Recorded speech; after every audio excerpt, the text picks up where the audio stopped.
I'm Cheryl. And I'm Naima. We're three Black moms.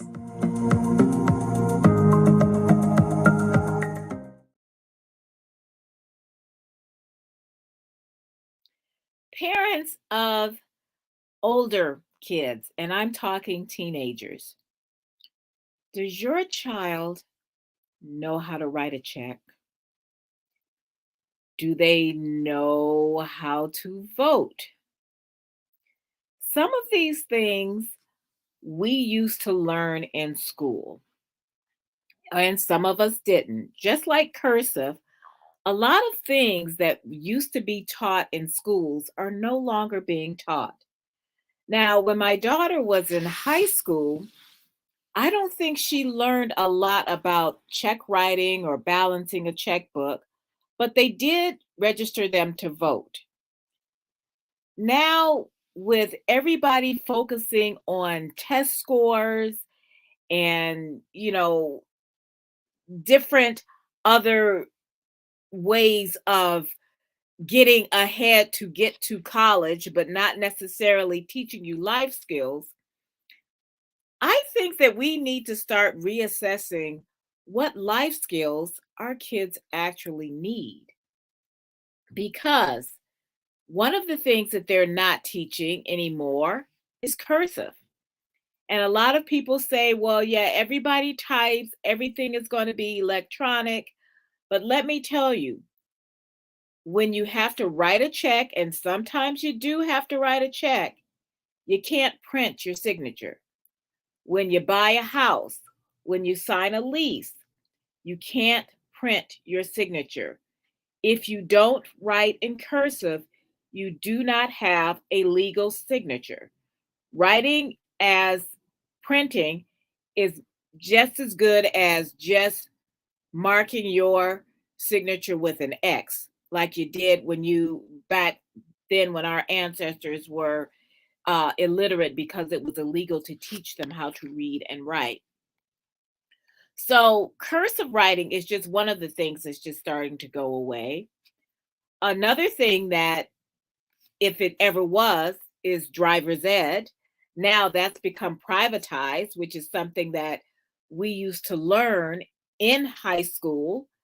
And now those things are being taken over by private companies at hundreds of dollars worth. I think I paid $600 for Sarah to learn how to drive because you had to have that driver's ed, and mom and daddy couldn't, just take you out and teach you. You had to learn about the signs and all the things that needed to be done, and then you could had to go and take the written test.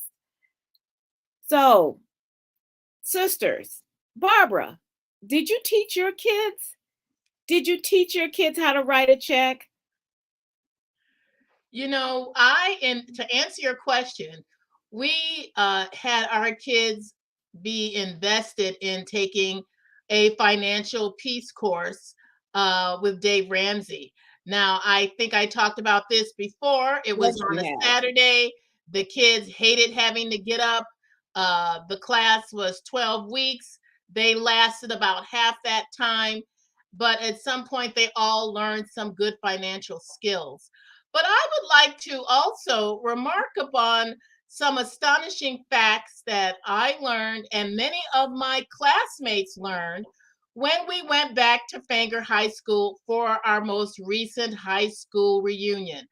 Granted, this was our 50-year high school reunion, so yeah, we are old and we are up there. But to go through the school and see the changes, some of them were progressive, but some of them were quite alarming at the loss. I remember being in high school, taking a home mechanics class in which not only did I learn how to sew and iron, I bet a lot of people don't even know what an iron is. What But is it, iron? also,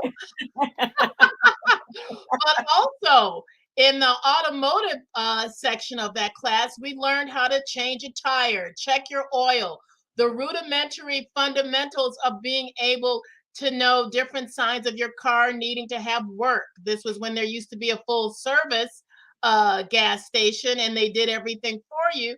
But then eventually you learn how to put gas in your own car. Some of the other things that were no longer there that were alarming was that the school no longer had a publication. They showed old issues of the Titan Torch, of our high school yearbook, Newspaper. Yeah, the and newspaper. Yeah. and even though everything is digital, they did not even have that available. They had eliminated all of the art classes, all of the creative things that keep kids wanting to stay in school when they're struggling with other things. Some of these, they said that it was because of finances at these different opportunities were just cut out, workshop, construction, different kinds of life skills that you would learn, trade skills. Not everybody goes straight into college. Some people need to have some kind of job where they are learning how to navigate their lives at an early age after high school. These things were lost because they were not teaching them anymore. And I think, just to sound even older, looking back, when we watched To Sir with Love with Sidney Poitier, some of our favorite movies starring him, he was an engineer who was looking for a job, who took this stopgap job as a teacher at a school in England where the kids were so unruly and so disrespectful that in the middle of it all, he learned that trying to teach them things from books that they were not going to use was not useful to them. He decided to teach them life skills. And he started out maybe with something simple like, this is how you make a salad, so that you could survive. We did a show earlier. We talked about, can your adult child survive after they leave home? Can they do simple things to manage a decent life after they've moved out of the house?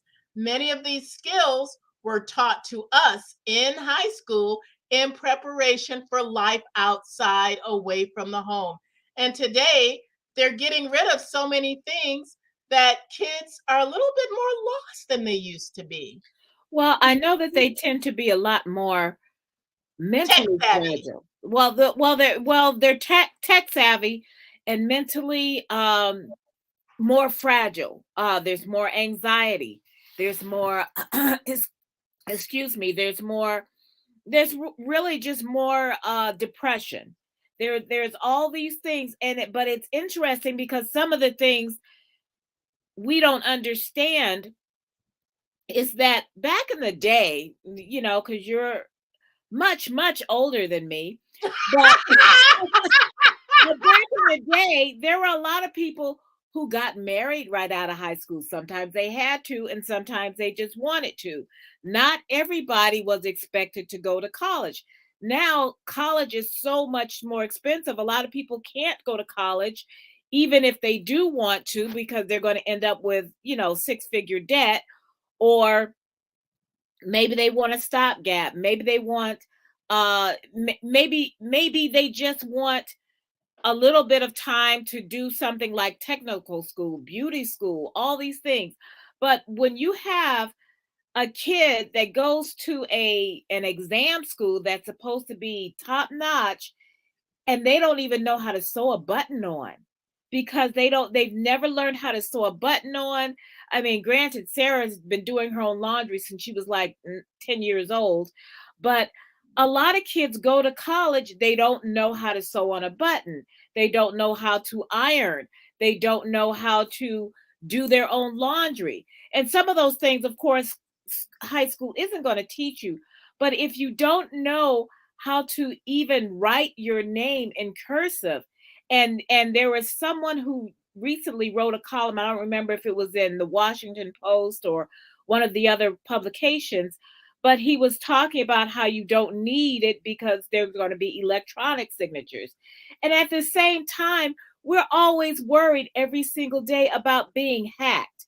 If you don't have a signature that is recognizable, someone can hack your electronic signature and remove all your money out of your account. If you don't even know how to write your name. I had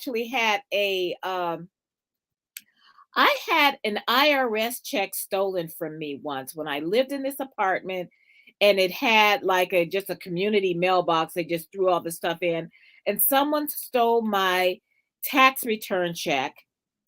And the person, I ended up getting the money back, but the person had written my name, but they didn't write my name. They printed my name because obviously you can't fake a signature.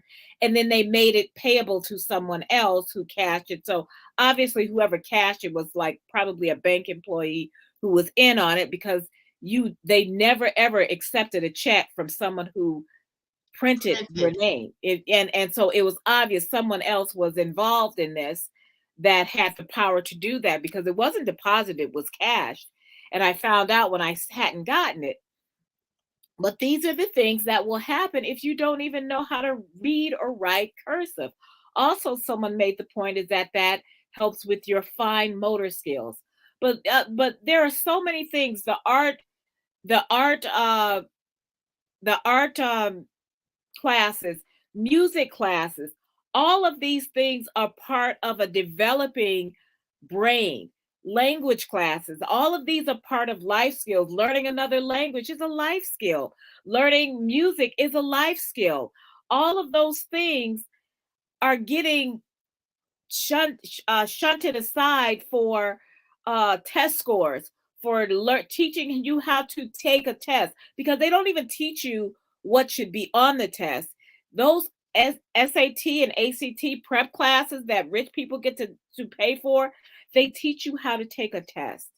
They're not teaching you what's on the test so that you're learning anything. They teach you how to figure out the best answer for multiple choice. And a lot of schools are going to that because they want their test scores higher, and they're not necessarily teaching kids anything. People look to test scores instead of looking at critical thinking. They don't teach you reading skills. They don't teach you critical thinking skills. They don't teach you how to do research. And they, even if research is as bad as just going on Google, but not looking and printing stuff out from Wikipedia, which is not always a good source. That's true. But that's the thing, is that I think that schools should stop worrying so much about test scores, which don't necessarily measure intelligence or even what you've learned, and go back to teaching us, obviously, reading, writing, arithmetic, all those things, but also teach you how to balance your checkbook, which I never learned how to do. Now I can do it because I finally had to start from scratch and say, okay, here it is. Now, what do you have coming in? Teach you how to sew on a button, teach you how to vote, teach you how to, not just voting, but teach you the civics of why politics matters, why representation matters, why you matter, and why your vote matters. And we don't get to that unless your kid is in an advanced school that worries about MCAS, for us as MCAS scores, but also tries to teach critical thinking.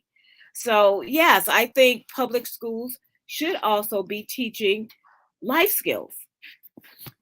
And life skills are so important in being a whole person and being a complete individual in terms even of relationships with other people. Yes. I think sometimes, Conflict resolution. yes, sometimes we think that just because we have so much technological advances, we are losing, and this was the complaint of many teachers, we are losing the art of communication with each other as people. There was this one restaurant chain that were promoting family night together, and you had to surrender your cell phone at the door and then go to your table, and you would get a free ice cream if you agreed to that.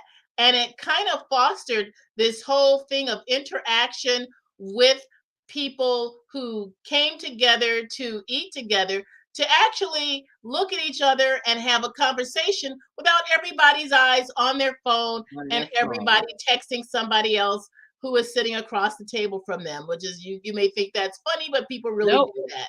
nope, And people do that. I think the important thing in learning life skills is it helps you learn, like you said, Cheryl, conflict resolution. Everybody is not going to be agreeable. How to disagree about pertinent things and still remain friends. Some people think if you don't agree with me, we cannot be friends.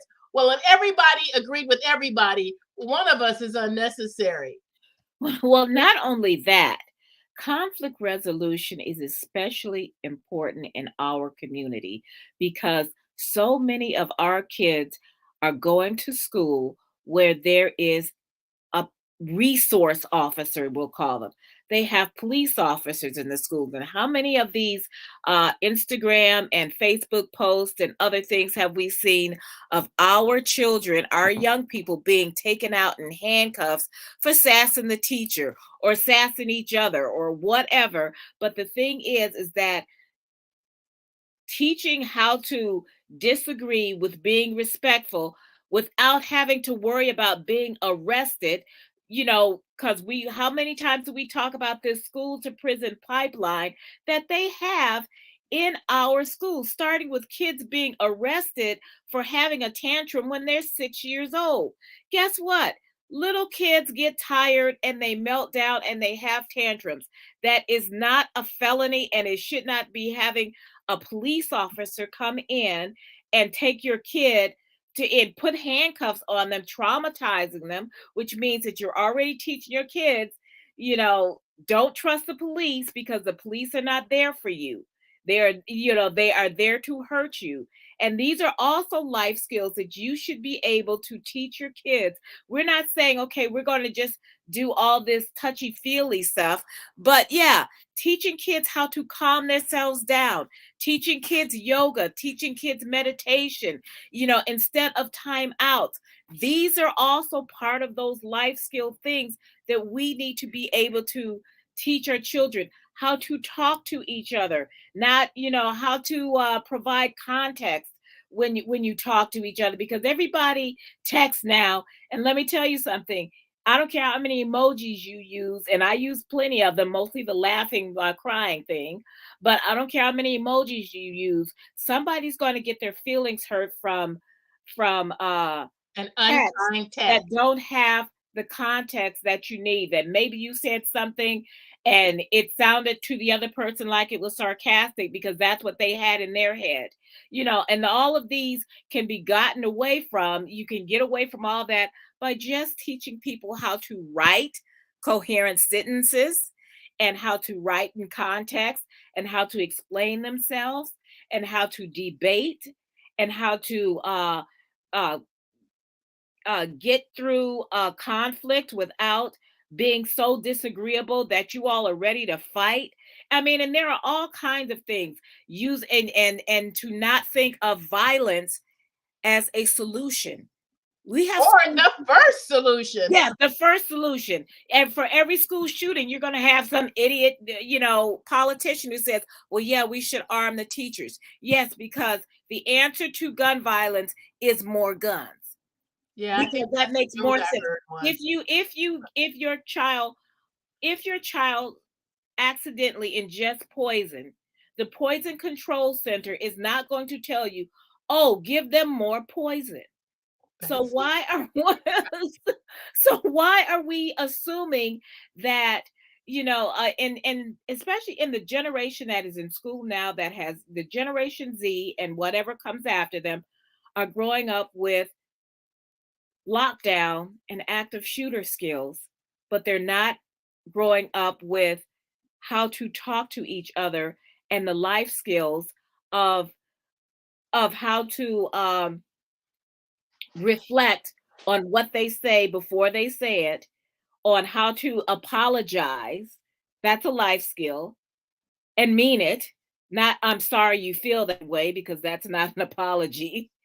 There's all kinds of things that we could be doing in our schools. And Don't tell me that they have too many other things to do. Yes, but you know what? If you get rid of some of the stuff that you've decided that they need to learn, because part of that social emotional learning is the life skill, not how to take a test so that your school will look like it's a really, really good school so that they will get more money. How about you just teach your children? How about you teach them something? Well, I'm thinking back of some of the innovative teachers that I had at school. I remember Mrs. Hargrave in fourth grade. She taught us how to make breakfast. That was just one of the many innovative Mhm. things that she did. It was all over the school. Miss Hargrave's class having breakfast. She taught us how to make toast with butter, how to make oatmeal. We had juice and milk, very simple breakfast, something that we all participated in making. And then another class she had, she taught them how to make dinner. It was something really simple. It was spaghetti and garlic bread. But, she was the kind of teacher that was very creative, very instrumental in giving life skill lessons throughout this class. She taught the kids, and this was before we formally had a thing called health. She had the kids learn. It was like, oh, today Miss Hargrave is talking to the girls. She had all the boys be somewhere else, like in a gym class or something, and then she taught us about practical hygienic skills. Yes.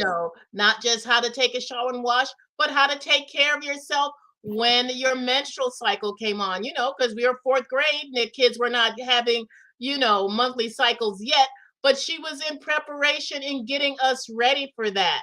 And then Because some she kids had, back then did not know until it happened. yeah, and Not she every had parent was good about teaching about their telling child. their kids. Yeah. And then she had the girls. We were on some excursion and it was Miss Hargrave talking to the boys. We wondered what she said to them, and it was all about hygiene, taking care of yourself, good health skills, good interaction with the girls in terms of this is like fourth grade, but she's telling them how to treat the girls like young ladies and your sisters long before they're even of dating age.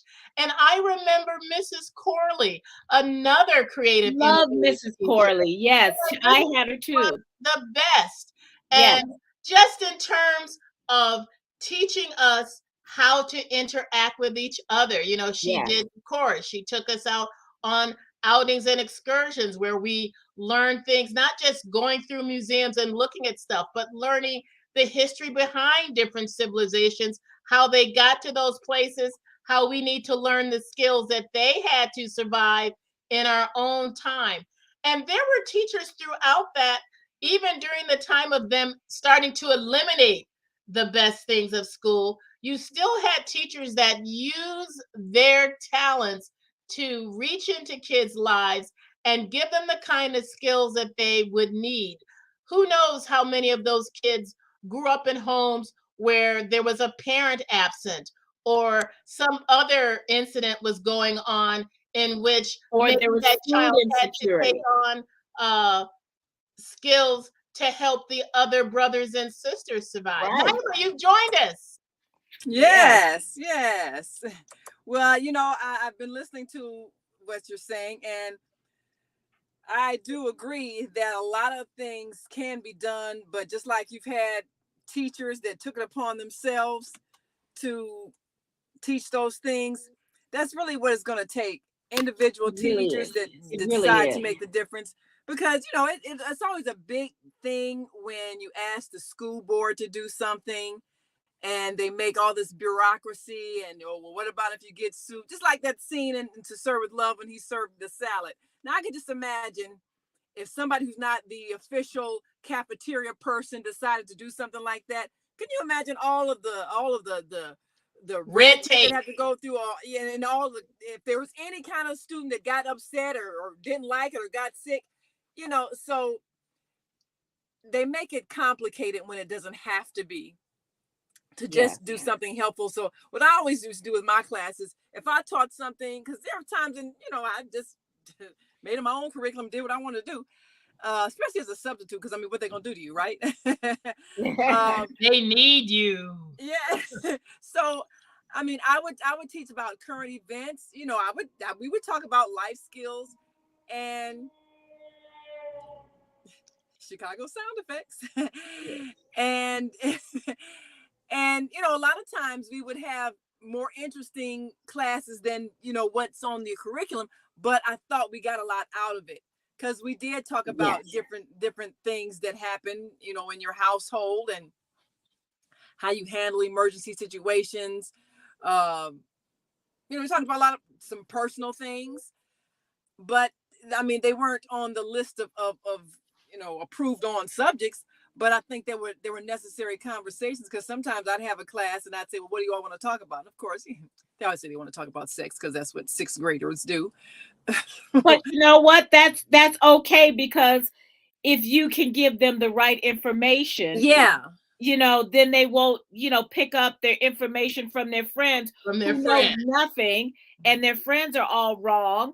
And so they're Yeah. getting you don't have kids saying, oh, you can't get pregnant the first time. You can't get pregnant if you stand up. You can't, all these things that kids say, and and that's why we have a lot of kids who ended up having to get married, Yeah. right out of high school. So even if at sixth grade, yes, that's what, because their bodies are changing, that's what they want to talk about. At least you're giving them correct information. Right. Yeah. Yeah. And I think if you have an opportunity to teach a class, whether you be a regular teacher or a substitute, if your students trust you enough to allow them to share your knowledge, I think it's a good thing if you do that. I mean, there were times we talked about things like paying household bills and things like that, and just things that How to save money, things like that. how to save money, how to plan your life, how to plan your life. Yes. Yeah. So I think that ultimately parents will probably need to be more diligent in making sure that their children can survive. I think it's criminal that we expect 12th graders to do everything. We expect the schools to do everything, and they can't. And people just feel like they should kick their child out the house at 18 and they should just figure it out. But why would you want your child to go through trial and error and be evicted from apartments for not paying rent because they hadn't figured out that you don't go and buy a car before you pay for the roof over your head? Just dumb stuff that people do when they don't know. Yeah, well, this is the thing, and we're not saying that, okay, throw out the whole curriculum, because a lot of this thing is gradual. It's like, it's like cursive writing. It's like, why do we need to know that? I use computers all the time. Yeah, but how are you going to sign for your house? Because you are going to want to buy a house. How are you going to sign for that lease? Because you are going to want to buy a lease. How are you going to, sign that check for whatever? They're not going to let you drive off the lot without your signature. How are you going to sign for that check when you've won the lotto? They won't give it to you without a signature. Yes, exactly. Whatever you have to get to do to teach them that all of these skills are things that we need. And because what you are doing is teaching. Yes. You're teaching them. And yes, public schools need to be more creative, because that also helps keep them engaged. You can show them why they need that math. You can show them why they need to know how to spell and how to use proper grammar. I mean, there's a need for that. I would have never thought as a journalist I would have needed algebra, but actually I ended up using algebra to size photos when I was working on the copy. Right. And I never would have thought I would have ever used algebra. So you just never know. But all of those life skills, as in how to sew on a button, how to make a simple breakfast, how to make a simple meal. You're going to get to college and everybody's going to be doing ramen and stuff. You got to know how to boil water. Yeah, really. Yes. And it's funny. And you talk about sewing on a button. I had a lot of male friends who would come to me with buttons that came off and they needed me to sew them on. And I'm thinking, your mama didn't teach you how to sew. But no, she didn't. So how to tie a tie for those formal dinners you may be invited to, or a job interview. Yeah. and you'd be surprised, a whole lot of men who, especially if their fathers weren't in the home, no one ever showed them how. So they just never wore one. They'd either get the ones that already tied or whatever, I guess you clip them on, but they just never learn. So it's a lot of things that need to be taught. And I think that really schools should provide some backup, because sometimes parents aren't there or aren't capable or don't know they should know. But there should be some basic survival skills taught. I think for teachers who are conscious, they should just go ahead and do it. That's my thought. Yeah. And make it fun. Make it a fun thing. Make it fun. Yeah, definitely.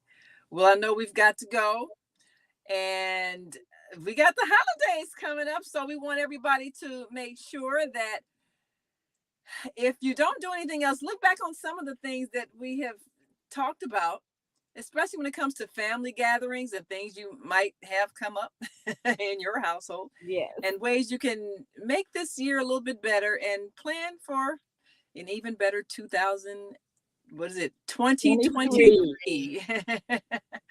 Yes. Well, we'll see you next time. And until that time, make sure you like and subscribe our YouTube channel and Facebook pages, 3 Black Moms. Until then, I'm Cheryl. And I'm Barbara. We are 3 Black moms. Learn those skills.